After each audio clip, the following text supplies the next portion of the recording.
Oh, hello there. This is Chris, or Captain oldBlue, over at CGPirates. Yarr! How are you doing? Okay, so we're going to talk a little bit about Blender and how you install it. Now, Blender is a free piece of software. Okay, that means it's completely free in the case of Blender.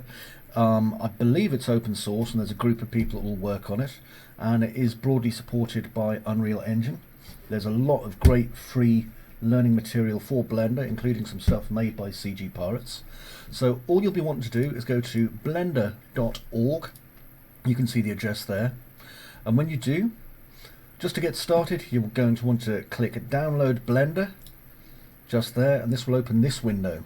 Now, if you're using Windows, which you probably are, you just want to download the Windows installer, which will be the default one. You just click there and you will see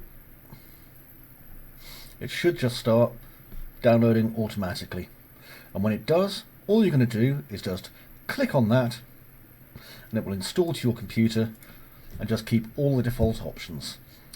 Blender won't install any bloatware, it won't install any weird adware or anything like that, and like I say, there's a really good support for it. If you're wondering what Blender is for, it's basically for building your 3D base pieces.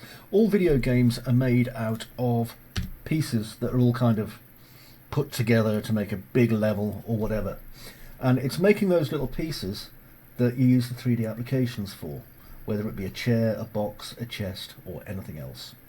So if you want to use Blender and get started on the Blender path, then I suggest you do it now and get it added to your computer. Put it on your fastest hard disk drive. If you have an SSD, put it on that one. Always treat your SSD like your development drive. And I will see you in the next part. Bye bye for now.